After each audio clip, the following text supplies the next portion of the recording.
Hey everyone, I'm your average guide Sahil Gogna. Welcome back to another video. और आज की इस video में हम बात करने वाले हैं कंकोडिया यूनिवर्सिटी के masters in computer science programme के बारे में। और इस पे बात करने के लिए आज हमारे साथ होंगे मयंक, जिन्होंने रिसेंटली अपनी ग्रेजुएशन खत्म करी है in the same programme and currently he is working as a software developer in Montreal. So without any delay, let's get started.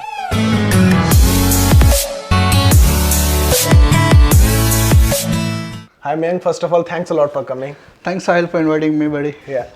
So Mayank, सबसे पहले आप हमारे व्यूअर्स को बताइए कि आपको इंडिया में क्या एक्सपीरियंस था, कि आपने बैचलर्स अपनी किस फील्ड में करी, और आपको क्या इंडिया में प्रोफेशनल एक्सपीरियंस था इन computer science? Okay. So first of all, I completed my bachelor's in Gujarat Technological University, and after completing my bachelor in university, I joined a small company, localite company in Surat, as an internship position based on PHP developer. Okay. And after gaining a sort of experience based on internship, I switched my job to another company as a Laravel developer. Okay. Intermediate position it was, so it was pretty much I was not having that much experience before coming here in Canada. Okay. मतलब आपको थोड़ी बहुत internships का experience था, around 6 months to 1 year, right? Yes, but I was fond of programming, so I used to do a competitive programming kind of stuff. Okay. और मैंक, आपने masters course के लिए आपने कौन-कौन सी यूनिवर्सिटीज को कंसीडर किया था यहाँ कनाडा में? Okay, so based on my IELTS score, I consider only two universities, University of Windsor and Concordia University, and finally got admission both the university, but based on the reviews and people's advices, I joined Concordia. Okay.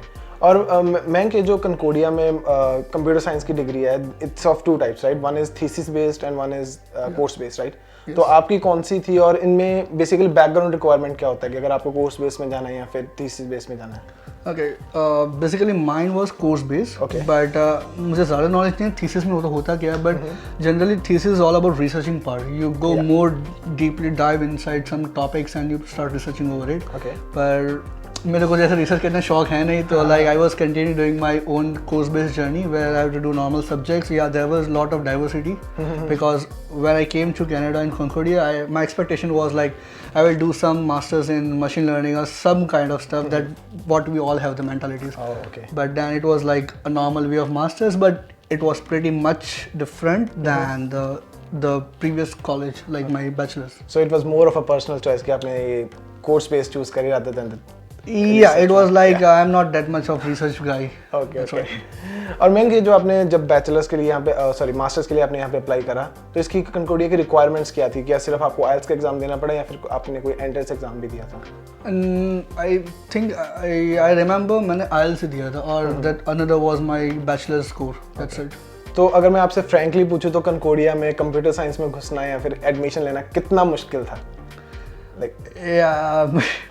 मुश्किल का तो नहीं बोल सकता, like admission मिल गया था क्योंकि मेरे जीपीए लाइक बैचलर्स के सीजीपीए अच्छे थे, सो और आईएलटीएस में ठीक ठाक स्कोर आ गए थे, सो लाइक एडमिशन तो हो गया था, तो like I don't know much अब कितना, मतलब आपके लिए इजी था बिकॉज़ आपको थोड़ा सा इंडिया में एक्सपीरियंस भी था और आपकी सीजीपीए भी अच्छी थी, राइट? या that's why this can be the two main factors. और मैंने एक आपके यूनिवर्सिटी में एक और कोर्स सुना है, masters in software engineering, right? Yes. तो उसमें और कंप्यूटर साइंस में क्या बेसिकली क्या डिफरेंस क्या है? किस टाइप के लोग होते हैं जो कंप्यूटर साइंस में जाते हैं, या फिर किस टाइप के लोग सॉफ्टवेयर इंजीनियरिंग में जाते हैं? I will keep this thing very short. Computer science is all about programming. You are more oriented toward programming side. You have to do lots of coding things and practical approaches. While software is lots about, I would not say completely theory, वरना software लोग मुझे मारेंगे. They are about like there is programming, but they are more focusing over like the subjects are like software requirements, the initial phase how the project begins. So their major roles of software comes. So basically जो computer science की degree it's completely programming, और जो software है उसमें थोड़ा सा management जैसे कि project management time इस type के structure plus kind coding, of software requirements they were, and there is some coding also. Okay. But that's what pretty much my experience, what I saw in this course is like what's the difference between these two courses. Okay. और मैं अभी आपने coding की बात करी कि computer science में purely coding होती है, तो अगर मैं आपसे एक क्वेश्चन पूछूं कि किस लेवल की कोडिंग स्किल्स होने चाहिए, किस लेवल के लॉजिकल स्किल्स होने चाहिए कि हम लोग अच्छे से अपने मास्टर्स कंप्लीट कर पाएं और एट द सेम टाइम हम बहुत कुछ सीख पाएं, तो क्या एक इंडिविजुअल का लेवल क्या होना चाहिए कोडिंग का? I would not suggest कि तुम्हारा level होना चाहिए. I would just go with like you should have the basic knowledge how the things work. Even I am not that much pro, guys, but the thing is like you should have basic data structure knowledge and you should like fond of programming. Like आपको initiative लेना पड़ेगा चीज़ों को, like it's not like India की bachelor degree की तरह रट्टा मार लो, मतलब I don't know about everything but मैं जनरली रट्टा मार के निकलता था। मतलब इंडिया में तो ये सीन होता था कि हम लोग काफी कुछ थ्योरेटिकल करते थे, तो यहाँ पे जो मैंने सुना है कि जितनी भी कंप्यूटर साइंस की डिग्रीज होती हैं तो आपको बहुत सारे असाइनमेंट्स एंड प्रोजेक्ट बेस्ड करना होता है, राइट? तो उसके लिए आई एम अज्यूमिंग कि आपके coding skills at least at par होने चाहिए, कि इट्स नॉट लाइक कि हम बिल्कुल ही इग्नोर कर सकते हैं। Am I right? Yes, you should have like you should take some lots of initiative also, like करना पड़ेगा क्योंकि यहाँ प्लेगरिज्म का भी इशू है, so you can take code from your guys, और आपके पास अगर वो कोड आप लेते भी हो किसी से, so you should have skills of उसको पूरा पलट दो कोड को, तो उसके लिए भी आपको नॉलेज कंपलसरी है कि आपको पता है कि वो बिहाइंड द सीन्स क्या प्रोग्रामिंग चल रही है। If you don't have that knowledge then it would be difficult, और फिर there are lots of difficulties here to go. और मैं आपका ओवरऑल एक्सपीरियंस कैसा रहा है कि in Concordia University in terms of the students around you, कि आपके क्लासमेट्स कितने स्मार्ट थे या किस बैकग्राउंड से आपके क्लासमेट्स थे, and even in terms of professor किस टाइप का ओवरऑल आप रैंक करेंगे यूनिवर्सिटी? फर्स्ट ऑफ ऑल मैं अगर कंपेयर करूँ बैचलर के साथ, तो बैचलर में क्या होता है 4 साल अपना पूरा बैचमेट सेम ही होता है, क्लासमेट। एग्जैक्टली। यहाँ पे it was like shuffling around, like ये class every time I see the new people in my courses, so किसी इतना बॉन्ड तो नहीं बन पाया, बट जितने सब बॉन्ड बना था दे वर लाइक दे ऑल्सो, किसी को कुछ एक्सपीरियंस था, किसी को कुछ एक्सपीरियंस कुछ भी नहीं है, दे केम डायरेक्टली फ्रॉम बैचलर, कोई मेरे जैसे काइंड ऑफ मिनी एक्सपीरियंस वाले बंदे थे। But the thing was when you have a team जो सबको मतलब वो really they are interested in doing something, तो आई वुड से मज़ा आता है काम करने को, एंड उस टाइम डिग्री नहीं लगेगी, इट्स फन कि निकल जाएगा चीज़ों को। बेसिकली आप कैसे लोगों के साथ रहते हैं, आप उतना ही ज़्यादा ग्रो करेंगे जितने आप स्मार्ट लोगों के बीच में। या एग्जैक्टली, एंड प्रोफेसर की बात करो तो यार सब प्रोफेसर बहुत अच्छे थे, लाइक उनका पढ़ाने का तरीका and the way it felt literally to me, like पूरा I was able to compare my previous like education history with the current history, like everything is good and everything was good, like in terms of professor भी अच्छे खासे मतलब समझा दे, वो लोग तुम्हारा doubt भी सॉल्व करते हैं, कितने भी पूछ लो, अपॉइंटमेंट लेके जाओ, तो so in terms of difficulty level अगर हम इस डिग्री की बात करें तो कितना डिफिकल्ट था आपके लिए आपके पार्ट टाइम को मेंटेन बैलेंस आउट करना और साथ में प्रोजेक्ट्स, असाइनमेंट्स, क्लासेस, मतलब how was your experience related to this? Basically मैं एक स्टार्टअप कंपनी पार्ट टाइम कर रहा था, जो बेसिकली पूरा जावा पे था। सो अब सिंस स्टार्टअप सारा load, obviously everyone knows startup का लोड क्या होता है, बट यार थोड़ी तो मेरी भी मतलब हालत खराब हो गई थी पूरी की पूरी, एग्जैक्टली, क्योंकि कुछ कोर्स थे जो मतलब जैसे I would take example, small example, algorithm का एग्जांपल दूंगा। It was my ending of the degree course, but professor मतलब काफ़ी ओरिएंटेड थे not programming, it was more oriented towards mathematical of things, proofs and everything, जो really बहुत अच्छा था अगर आप एक नज़र से देखें तो।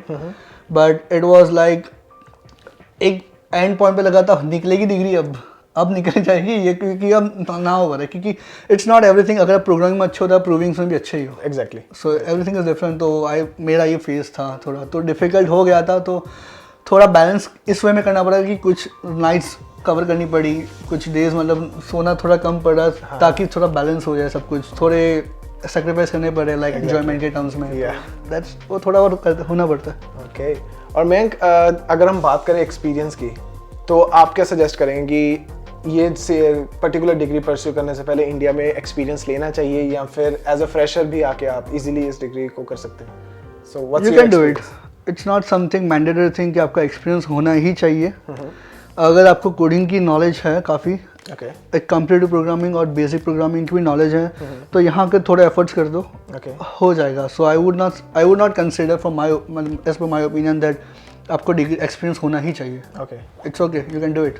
आपने अभी बातों बातों में काफ़ी बारी competitive programming, data structure algorithm, इनका काफ़ी बारी आपने जिक्र कर दिया है।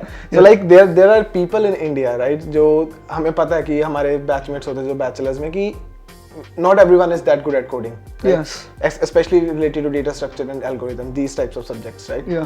तो किस लेवल का बंदे को स्किल्स ये होने चाहिए कि ये थोड़ा डिफिकल्ट क्वेश्चन है, because this is I would suggest it's all about practice. Like कुछ कॉन्सेप्ट्स है डेटा स्ट्रक्चर के जो मतलब वो फिक्स डिफाइंड है। ये मैं स्पेसिफिकली उस डायरेक्शन में पूछ रहा हूँ क्योंकि मेरे को पता है कि आपकी यूनिवर्सिटी में एक पीसीबी एग्जाम भी होता है जो आपको क्लियर करना ही पड़ता है, राइट? सो लाइक काफ़ी बार ये होता है कि अगर आपका क्लियर ना हो तो आपको एक्स्ट्रा चार्जेस भी देने पड़ते हैं for giving that exam again, Yeah, right? it तो was- उस डायरेक्शन में अगर हम सोचें तो अगर आप सजेस्ट करें किसी को कि किस लेवल के स्किल्स उन्हें पहले से ही बनाने चाहिए या फिर यहाँ पे किस लेवल की हार्डवर्क करना पड़ेगा? अगर हम पीसीडी की बात करें, वो जो कोर्स था काइंड ऑफ नाइटमेयर था बहुत लोग के लिए, Exactly. इंक्लूडिंग मी टू, क्योंकि वो इट वाज अबाउट पैसे जो देने की बात आती है फिर थोड़ा होता है. Yeah. But the thing is like PCD was not difficult subject, I would tell. Like exam was not difficult. It was all about the timings. Okay. And उस टाइम पे प्रेशर पे आपका माइंड कैसे काम कर रहा है. सो कुछ लोग स्ट्रेटेजी बना के काम करते थे तो उनका क्रैक हो जाता था. Okay. कुछ लोग एक चीज़, क्योंकि it was like competitive programming, so test case कुछ होते थे hidden. Okay. We do the normal test case, क्योंकि कुछ टाइम ऐसा होता था कि वो लोग ज़्यादा क्वेश्चंस को एलैबोरेट नहीं करते थे. तो एवरीवन इज़ नॉट स्मार्ट कि वो ज़्यादा एक्सप्लोर कर सके चीज़ों को. तो बहुत फेलियर्स उसके भी हुए थे. वन ऑफ द रीज़न वो, मतलब मेरा भी एक ये सीन था कि I was not able to explore that question properly at that time. So that was a failure reason. So but I would suggest we have good knowledge of programming and थोड़ी बहुत practice है तो it's not PCD is not doable, it's doable. Okay. मतलब इतना panic करने की जरूरत नहीं है. जस्ट रिलैक्स रहो क्योंकि आपको 3 चांस मिल रहा है. Yeah. एक एक क्वेश्चन निकालो, डोंट रश. मतलब जो मैंने किया था वो गलत था. Don't rush, just make some strategy and solve the question. Okay. और मैंने आपने जैसे पार्ट टाइम जॉब भी टेक्निकल फील्ड में करी है, राइट? तो इसके रिलेटेड अगर आप स्टूडेंट्स को कुछ टिप्स देना चाहें या फिर जो स्टूडेंट्स यहाँ से इंडिया से यहाँ पे आ रहे हैं कि उनको किस टाइप के स्किल्स पे ऑलरेडी काम करना चाहिए या फिर यहाँ पे आके वो किस टाइप की चीज़ों पे प्रैक्टिस कर सकते हैं, या any particular thing you would like to say about the part time jobs in technical field? Okay, so मेरा एक्सपीरियंस ये है कि यहाँ थोड़ा टाइम लगता है. इफ़ यू इट्स लाइक अगर आप यहाँ कनाडा आते हो और ऑन द स्पॉट आप चाहते हो कि टेक्निकल जॉब में करूँ तो कुछ लोग को मिल जाता है if they are lucky enough, अगर काफ़ी स्किल्स है उनमें. बट मेरे लिए कुछ था 5 to 6 मंथ्स स्ट्रगल करना पड़ा. But you should be like consistently उस पर अप्लाई करते रहो. अप्लाई फॉर द कंपनीज, बहुत सारी कंपनीज लेती है अगर रियली अपने स्किल्स है तो. So based on that skill after 6 months मैंने एक स्टार्टअप ज्वाइन कर लिया था. And that pretty help me right now when I am working on company software developer. So my past experience like startup experience helped me a lot because उसमें जो skills मेरी improve हुई है. Exactly. So I would suggest और लोगों की general mentality होती है कि लाइक यहाँ के वही मतलब रेस्टोरेंट में काम कर लो, मतलब यही लाइफ है स्टार्टिंग स्टूडेंट्स लाइफ. कुछ फिट करके रखा है लोगों ने. आई would suggest only for computer. First of all I don't know other fields, but computer में अगर आप थोड़ा पेशेंस रखोगे, एफर्ट करोगे तो या तुम you can do more better job. Okay. And यहाँ पे एक चीज़ ये भी सिनेरियो है कि यहाँ पे जब आप फुल टाइम जॉब लेते हैं तो आपकी कैनेडियन एक्सपीरियंस को बहुत ही ज़्यादा वैल्यू किया जाता है, राइट? तो अगर आप पार्ट टाइम जॉब भी कर लेंगे तो it's a sort of tip for everyone who is from computer science background कि अगर आप पार्ट टाइम जॉब को भी एक टेक्निकल फील्ड में करेंगे तो आपको डेफिनेटली बहुत फायदा होगा while you are looking for full time. Exactly. And also it will improve your skills too, because in startup you get more opportunities also. So even if you can get in good companies like MNCs, many companies also provide you a part-time job even if you were as a student. Okay. But you should apply, that's it. Okay. So Mayank, इससे पहले हम अपनी conversation को and करें, आप जो students इस वक्त हमारी वीडियो देख रहे हैं उनके लिए कोई फाइनल मैसेज जो कंप्यूटर साइंस की डिग्री में आना चाहते हैं या they are somehow related to this area? Okay, so I would just suggest you guys, if you are coming to Concordia University, because I am from Concordia University, you will hear many humor like computer बहुत hard है, मतलब निकल जाओ software में चले जाओ, life को chill मारो. आई वुड टेल मैं भी ये चीज़ों में फंस गया था. So it's not like computer hard है, it's you who make that things hard. Just give some efforts and अगर आपको रियल इंटरेस्ट है प्रोग्रामिंग स्किल्स में थोड़ी फाइट दो. I would damn sure once you clear the degree, when you turn back you will see that you had some good achievements. But I would not say software is also a bad thing, but I'm just telling you, don't be that much don't turn your decisions immediately because of some fears or humor thing that people, if they cannot do then you can also not do. So just basically consistent रहो, आप कर लोगे, कोई इतनी tension वाली बात नहीं है. Just be consistent. चिल मारो यार कनाडा को, मतलब और चिल मारो खास बोलता हूँ क्योंकि मैंने नहीं मारा यार. लाइक कनाडा लाइफ है, यूनिवर्सिटी भी निकल जाएगी, वैसे भी निकल जाएगी क्योंकि आपके पास ग्रुप होगा, बहुत लोग ग्रुप स्टडी करेंगे. सो जस्ट रिलैक्स एंड आप जो गोल करना है उसको अचीव करो और लोगों की बातों को ज़्यादा सुनो मत और डरो मत. जस्ट आपका जो गोल है उस पर फोकस करो. Just keep on going. That's it. Yeah I would suggest. Thanks a lot Mayank for sharing your experience. I hope कि सबको बहुत अच्छी लगी होगी ये वीडियो और सबको बहुत कुछ सीखने को मिलेगा आपकी वीडियो से. Sure. Thanks Sahil for inviting me. Bye. Bye. So guys ये थी मेरी आज की video about masters in computer science at Concordia University. I hope आपको ये वीडियो अच्छी लगी हो, इसको अपने फ्रेंड्स के साथ शेयर कीजिए और ऐसी और वीडियोस देखने के लिए चैनल को सब्सक्राइब कीजिए। अगर आपके पास कोई पर्टिकुलर रिक्वेस्ट है या फिर आप चाहते हैं कि कोई मैं पर्टिकुलर टॉपिक कवर करूं तो आप नीचे कमेंट सेक्शन में बता सकते हैं। So see you in next video, till then stay safe.